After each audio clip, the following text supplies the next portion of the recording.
This is 92.7 big FM और मैं हूं अन्नू कपूर। हमेशा की तरह प्रस्तुत हूं आपका मनोरंजन करने के लिए इस कार्यक्रम में जिसका नाम है सुहाना सफ़र विद अन्नू कपूर। आज जो स्टोरीज में लेकर आया हूं उसमें सबसे पहली कहानी है दिलीप कुमार की कहानी उनकी ज़बानी। उनका एक इंटरव्यू, और इंटरव्यू में उन्होंने अपने संस्मरण एक हवाई यात्रा के दौरान क्या रखे। फिर फिल्म बॉम्बे टू गोवा के गाने की शूटिंग होनी थी। सेट पर अचानक अमिताभ बच्चन की तबीयत खराब हो गई। क्या कारण था उनकी बीमारी का, ये होगी आज की दूसरी कहानी। उसके बाद हमारे रेगुलर फीचर्स, दिल ने फिर याद किया, आज दिल याद करेगा, दीप्ति नवल को। रीमेड इन इंडिया में हम बात करेंगे विदेशी फिल्म फेटल अट्रैक्शन की और जानेंगे कि इस फिल्म को कॉपी करके कौन सी हिंदी फिल्म बनाई गई। प्रोग्राम के अंत में होगा श्रोता का प्रश्न। आज रांची के राजीव रंजन झा ने एक बड़ा बिकट सवाल मुझसे पूछा है। यूं तो सवालों के जवाब देना मेरा काम है, लेकिन फिर भी ये बड़ा बिकट सवाल है।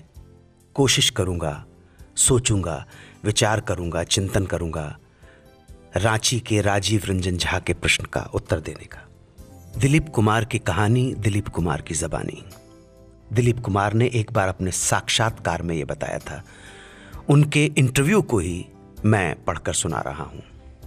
बात उन दिनों की है जब मैं अपने करियर के उरूज पर था। उस समय हिंदुस्तान का मशहूर व मारूफ एक्टर था।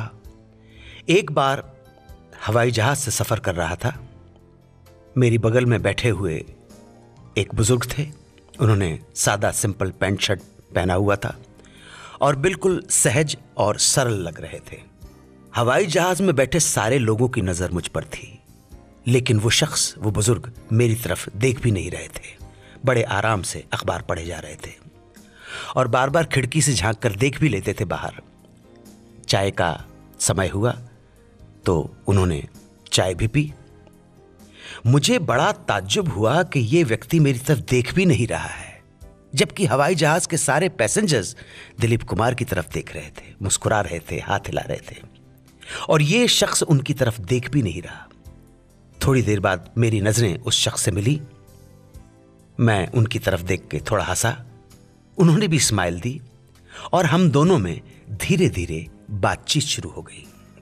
मैंने उन साहब से कहा, क्या आप फिल्में देखते हैं? वो साहब बोले, जी हाँ, पर बहुत कम, कभी कभी। बहुत सालों पहले एक फिल्म देखी थी।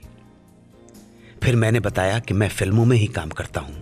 वो साहब बोले, ओह बहुत अच्छा, आप क्या करते हैं फिल्मों में? ये मेरे लिए बहुत बड़ा झटका था। दिलीप कुमार से पूछा जा रहा है कि आप फिल्मों में क्या करते हैं।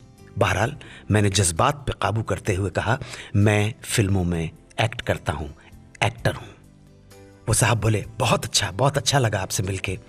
मैंने उन साहब को अभी तक अपना नाम नहीं बताया था, लेकिन वो साहब अभी भी दूसरे लोगों की तरह मुझे आश्चर्य के साथ नहीं देख रहे थे। यात्रा खत्म हुई। मैंने उन साहब को अपने बारे में बताने के उद्देश्य से, अपना नाम बताने के उद्देश्य से हाथ मिलाया और कहा, my name is Dilip Kumar. बड़े सहज और सरल तरीके से उस व्यक्ति ने हाथ बढ़ा के मुझसे हाथ मिलाया और वो बोले, thank you, I am JRD Tata. मैं सन्न रह गया। उस दिन एहसास हुआ कि आप कितने भी बड़े हों, कोई फर्क नहीं पड़ता। आपसे भी बड़े बड़े लोग दुनिया में मौजूद हैं। किसी को कम मत आकिए और हमेशा विनम्र बने रहिए।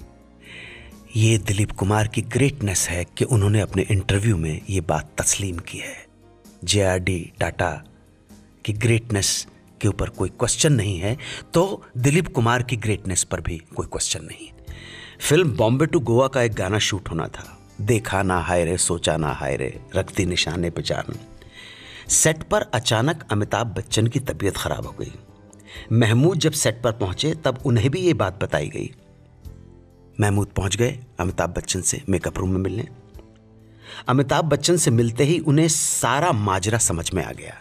असल बात यह थी कि कुछ ही दिन पहले इसी फिल्म का एक और गाना शूट हुआ था। गाने के बोल थे, दिल तेरा है मैं भी तेरा हूं सनम, तेरी आंखों की कसम, तेरे गालों की कसम, जिसमें अमिताभ बच्चन को डांस करना था और डांस करने में बहुत परेशानी हुई थी। और आज जो गाना शूट होना था उसमें पिछले गाने से भी कहीं ज़्यादा मुश्किल डांस के स्टेप्स थे जो अमिताभ बच्चन को करने थे। मेकअप रूम में अमिताभ बच्चन ने महमूद से कहा, भाईजान मुझसे डांस नहीं हो पाएगा। महमूद ने उन्हें समझाया और कहा, देखो मेरे हिसाब से जो चल सकता है वो डांस भी कर सकता है, तुम आज रेस्ट करो, हम ये गाना कल शूट करेंगे। अगले दिन महमूद ने अपने डांस मास्टर को बोला, देखो शॉट जैसा भी हो उसे रोकना नहीं है, रीटेक नहीं करना है, शॉट को आगे बढ़ाते रहो। और उन्होंने बाकी सभी एक्टर से कह दिया कि हर शॉट के बाद तुम लोगों को ताली बजाना है, ताली बजाते रहो। महमूद जानते थे कि एक एक्टर का असली टॉनिक उसकी प्रशंसा है, तालियां हैं। तो अमिताभ बच्चन ने पहला शॉट दिया। शॉट बहुत अच्छा नहीं था, लेकिन सभी लोगों ने ताली बजा दी। इन तालियों का सचमुच अमिताभ बच्चन पर कमाल का असर हुआ। इन तालियों ने अमिताभ बच्चन के अंदर एक ऐसी ऊर्जा का संचार किया कि वो हर शॉट के साथ बेहतर से बेहतर होते चले गए। हालांकि बाद में कुछ रीटेक्स भी हुए, लेकिन तब तक अमिताभ बच्चन का आत्मविश्वास ऊंचाइयों पर पहुंच चुका था और इस तरह ये गाना मुकम्मल हुआ। 1 अगस्त 1971 का दिन था। मीना कुमारी पिछले 5 दिनों से सावन कुमार टाक की फिल्म गोमती के किनारे की शूटिंग कर रही थी। तबीयत बहुत खराब थी। ज्यादा देर तक खड़े रह सकना भी बहुत मुश्किल लग रहा था। उनके शॉट्स किसी तरह मैनेज करने पड़ रहे थे। सेट पर उन्हें संभालने के लिए नर्स भी मौजूद रहा करती थी। और आज आखिरी दिन था। सुबह सुबह मीना कुमारी स्टूडियो आई। यूनिट के लोग उनके स्वागत में खड़े थे।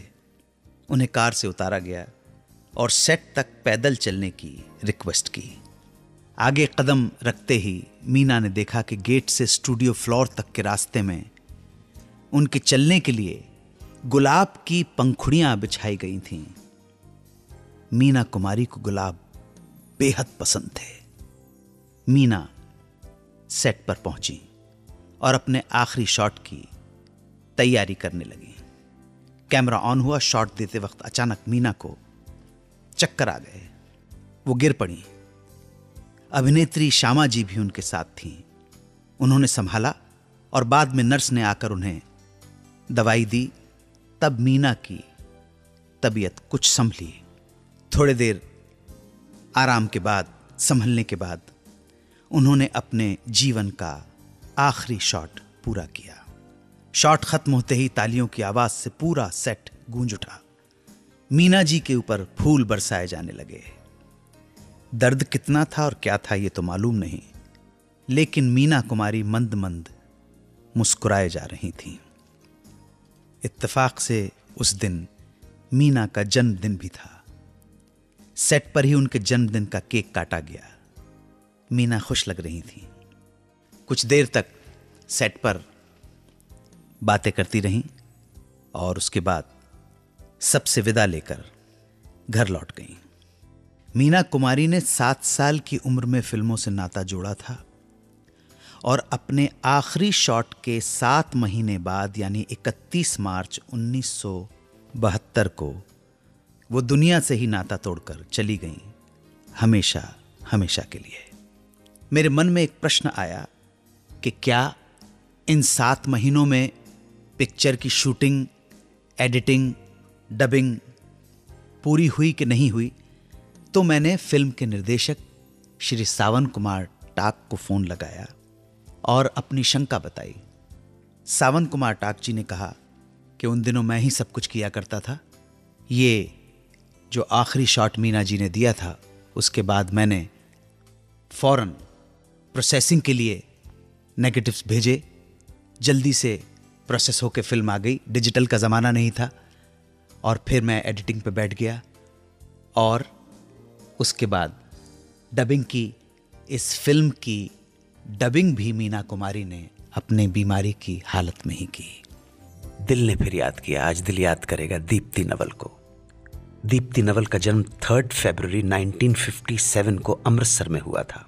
आपके पिता का नाम उदय चंद्र नवल और माताजी का नाम हिमाद्री नवल। इब्तदाई तालीम अमृतसर के सेक्रेड हार्ट कॉन्वेंट स्कूल से हुई। कुछ समय बाद ही पिता को न्यूयॉर्क में लेक्चरर की नौकरी मिल गई, जिसके कारण पूरे परिवार को न्यूयॉर्क शिफ्ट होना पड़ा।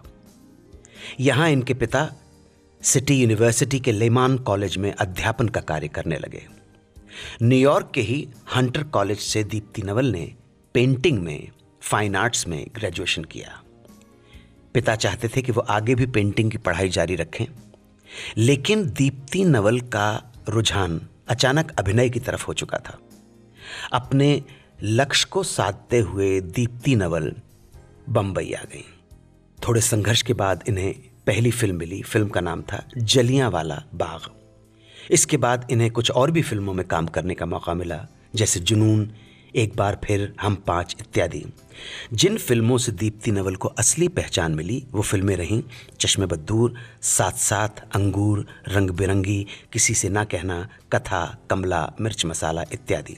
बाद के सालों में दीप्ति नवल ने जिन फिल्मों में काम किया वो फिल्में हैं भिंडी बाजार, जिंदगी ना मिलेगी दोबारा, औरंगजेब, लिसन अमाया, तेवर, NH-10 इत्यादि। फिल्म हिप हिप हुर्रे की शूटिंग के दौरान इनकी नज़दीकियां बढ़ गईं निर्देशक प्रकाश झा के साथ, और दोनों ने कुछ समय पश्चात विवाह भी कर लिया। लेकिन कुछ सालों के बाद विवाह विच्छेद हो गया। दीप्ति नवल एक बेहतरीन अदाकारा होने के साथ साथ एक अच्छी पेंटर और कवित्री भी हैं। आजकल इनका सारा ध्यान इन्हीं दो विधाओं पर केंद्रित है। हमारी शुभकामना है कि आगे भी वो हर क्षेत्र में सफलता अर्जित करती रहें। Remade in India. चर्चा एक विदेशी फिल्म की, title fatal attraction.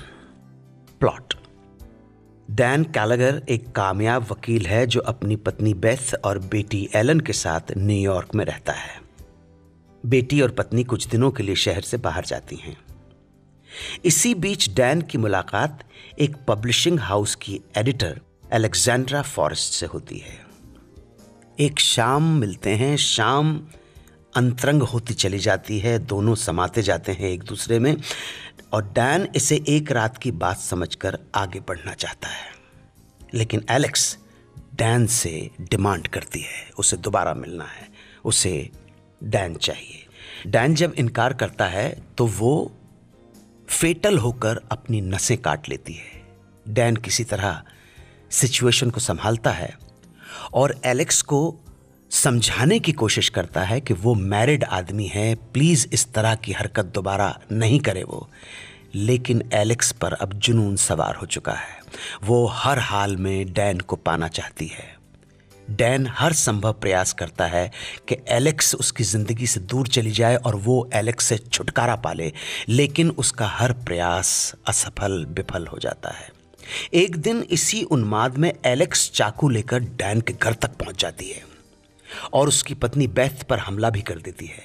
Dan Beth को बचाने की कोशिश करता है, सफल होता है। इसी बीच बचाव में बेथ के हाथों एलेक्स का खून हो जाता है।